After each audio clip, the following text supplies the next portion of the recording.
Salam, saudara-saudaraku yang dikasihi dan diberkati oleh Tuhan kita Yesus Kristus. Saya mengajak kita bersama-sama untuk merenungkan kebenaran firman Tuhan tentang kebangkitan Yesus dari antara orang mati berdasarkan Injil Yohanes pasal 20 ayat 1 sampai dengan 10. Saya baca untuk kita, demikian bunyinya. Kebangkitan Yesus.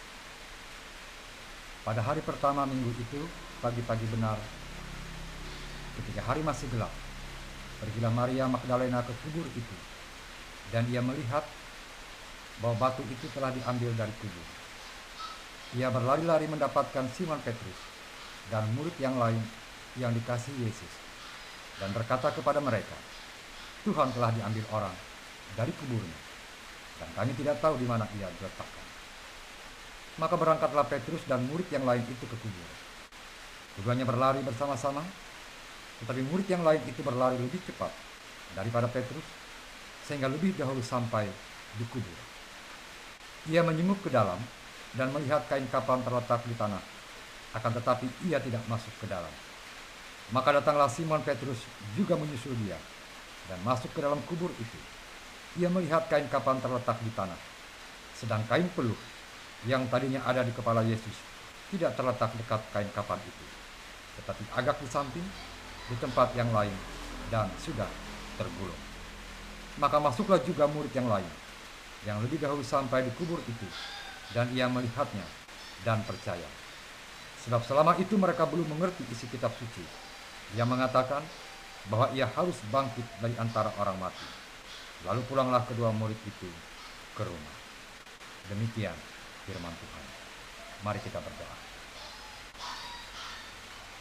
Bapa di sorga, di hari raya Paskah ini, kami bersyukur kepadamu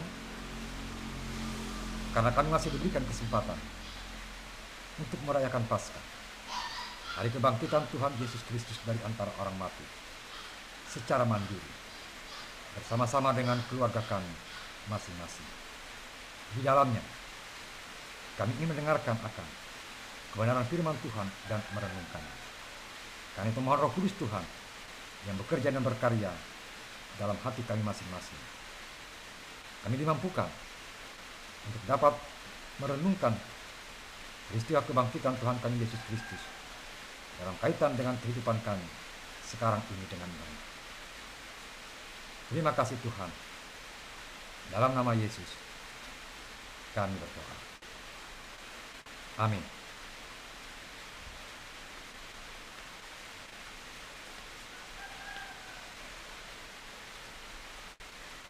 Saudara-saudaraku yang dikasihi dan diberkati oleh Tuhan kita Yesus Kristus, saat ini kita merayakan Paskah dengan cara yang berbeda dari biasanya, dikarenakan situasi ataupun keadaan yang sangat tidak kita inginkan.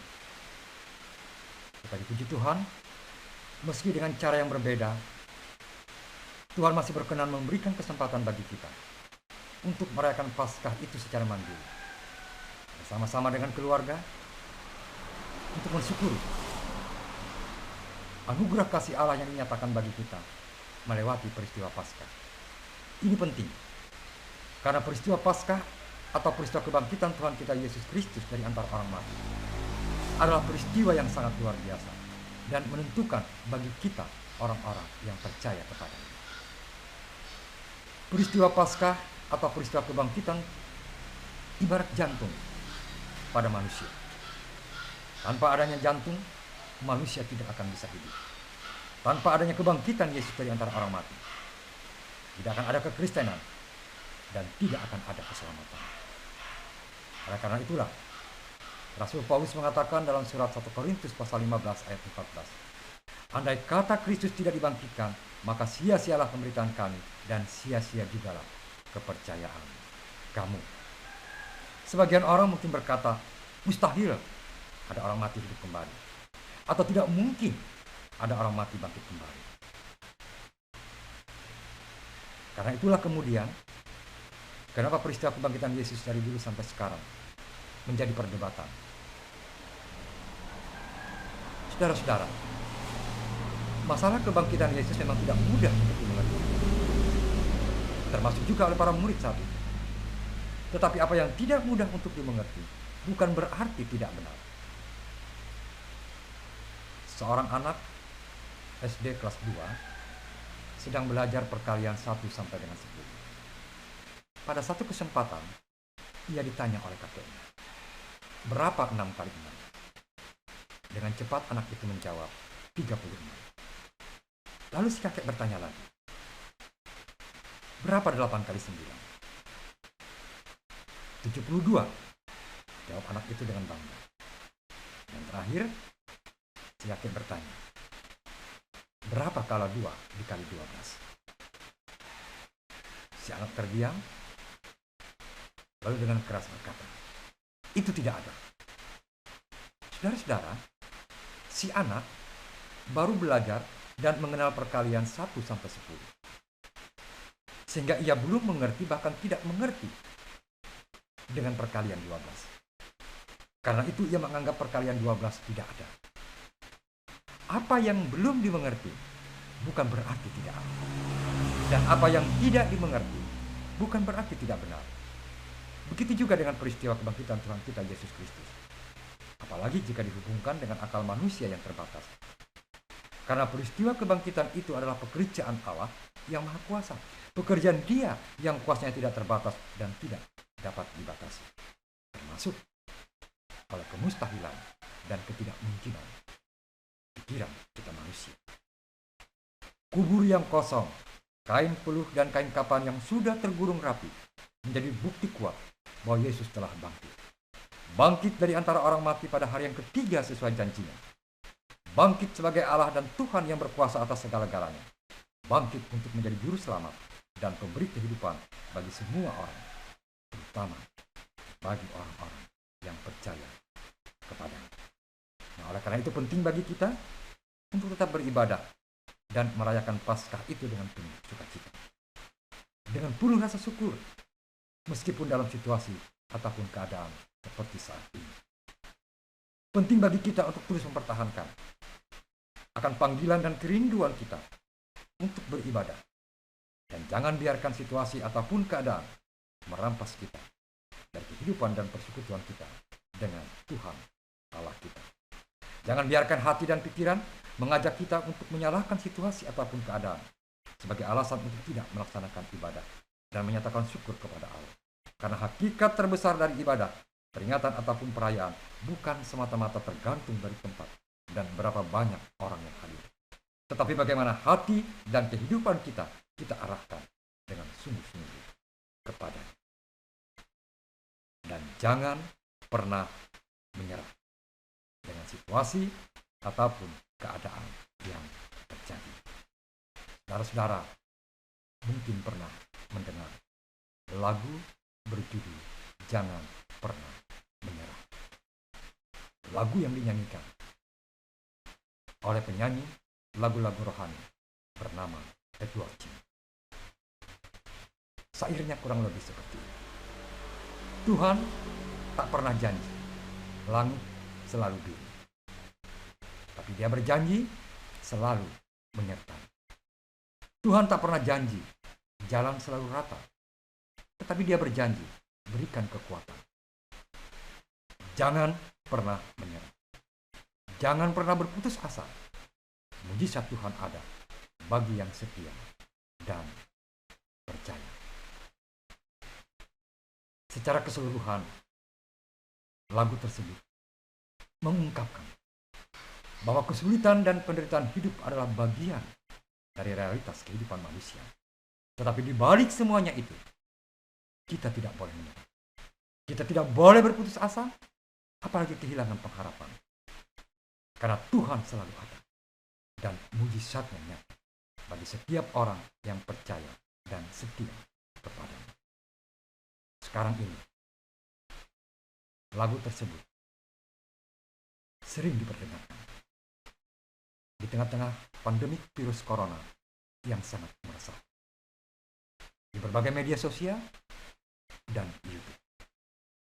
Bukan untuk meratapi situasi pahit dan sulit seperti sekarang ini, tetapi menjadi seperti sebuah doa, bahwa dalam pergumulan hidup yang berat dan dalam situasi ketidakpastian seperti saat ini, selalu ada harapan dan kekuatan di dalam Tuhan.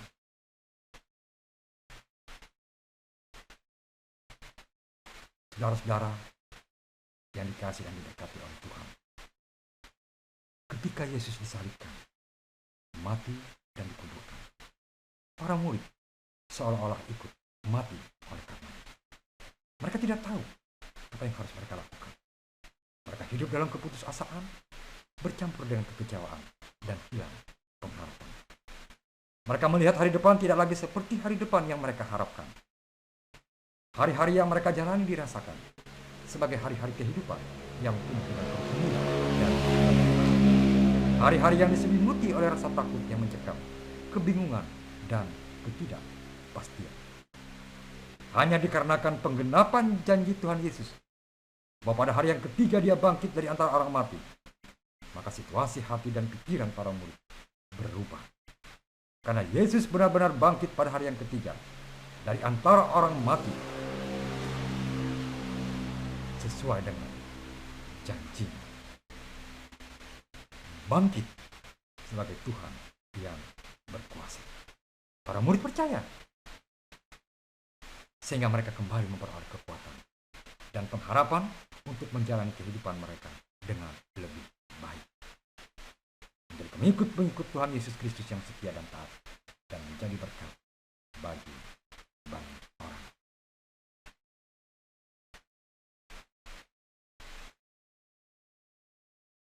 Oleh karena itu,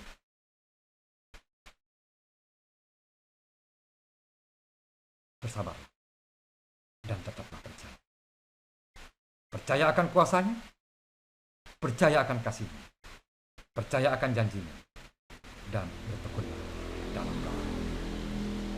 Hadapi dan sikapi situasi keadaan yang terjadi saat ini dengan bijaksana. Memang sekarang ini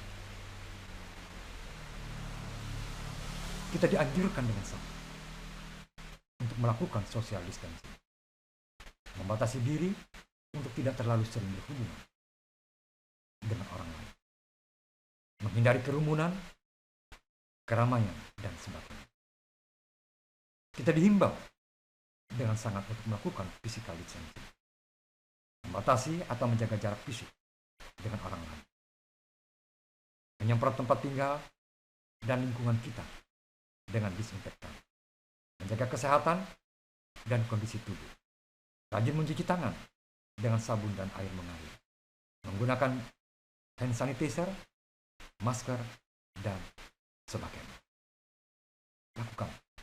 Lakukan semuanya itu dengan penuh kesadaran, dengan hati yang gembira demi kebaikan kita bersama.